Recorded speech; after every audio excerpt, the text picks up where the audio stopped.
Hello everyone and welcome back to my Star Citizen channel. Maybe one thing upfront before I start today. You guys know that I produce my videos in practically 3 languages, German, English and Turkish. And it's sacred to me that I do this with my own voice. I don't use AI or robot voiceovers, even though YouTube apparently offers auto-dubbing for everything now. If people like that, they can listen to it, but here it remains handcrafted. I just have to say, while I enjoy it incredibly, the problem with the whole thing is the time commitment. Producing a 15-minute video in 3 languages feels like a 75-minute production, and it is incredibly difficult to keep the voices synchronized with the presentation. Interestingly, English is much more efficient for some topics than, say, Turkish or vice versa. I always have to watch out that everything stays in sync. That's why I thought I will try an experiment today. I'm just going to speak freely, almost in a podcast style. That means I don't have to pay meticulous attention to every cut.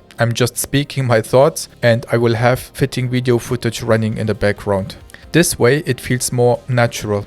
I am more relaxed and I can focus fully on the content instead of constantly staring at the timeline. So the topic for today is actually a feeling I have when I look at the new ship from IAE, the Drake Clipper. I have to be honest, in the beginning when I had only seen the pictures or the leaks, it didn't appeal to me at all. I thought myself, what is that? But then when I stood at the expo and saw the ship live, something clicked. The ship just looks awesome. I really like it. I don't know exactly why, but yeah, probably because it doesn't have a symmetrical form. It's rather asymmetric.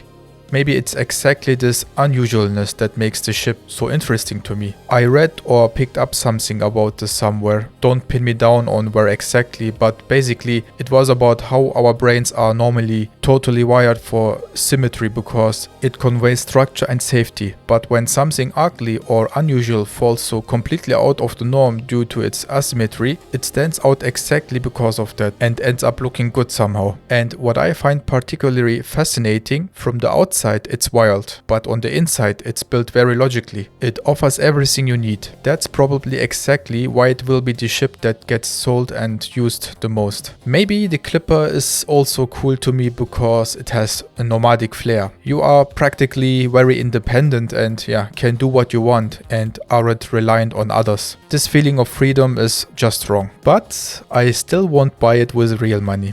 I have decided to treat myself to it in-game and really earn it. That usually feels better in the end anyway. Although, well, okay, maybe I will do a CCU upgrade at some point, if it fits. We will see. Never say never, but the plan is actually earn it in-game. It's a completely different story with the alien ships that are on sale at IAE right now. Honestly, with these alien ships, I'm always like, I don't know. They really interest me less. Above all, there is always this premium, the so-called alien tax. Just because it's an alien ship, it's immediately slightly overpriced. That makes absolutely no sense to me rationally. If I were to buy an alien ship at all, I would probably buy the Stinger, because that ship reminds me a lot of Stargate. I'm a huge Stargate fan after all. And by the way, for anyone who likes Stargate, there's supposed to be a continuation coming soon. Not a remake, but the real continuation. I'm already super excited for that. Another topic is the Banu Merchantman. It's still not released. A few years ago, videos and concepts were shown that, looked really ready, for me at least. But I believe due to the departure of a key employee, I think it was a director, the production stalled. Back then, production probably had to rethink things a bit. That's why I believe we won't be seeing the Merchantman for a few more years. It's going to take a while. If not, I would say, after the release of 1.0. I also have to add the following. The Gatac Railen apparently got an update too. I believe its cargo capacity is now over 600 SCU. It was seemingly doubled. I have to say, I found the ship cool back then when it was introduced. I really liked the concept images, which is why I bought one back then. But honestly, I melted it down again with the thought I can just buy it again later anyway. Now, however, I wouldn't buy it anymore. What I always find so funny is that there are still YouTubers giving recommendations like anyone interested in this ship should buy or upgrade now. It will be released next year for an alien week and will probably be more expensive. I mean, that's probably true. It will certainly get more expensive when it releases. But what I find a bit perfidious is that you now have to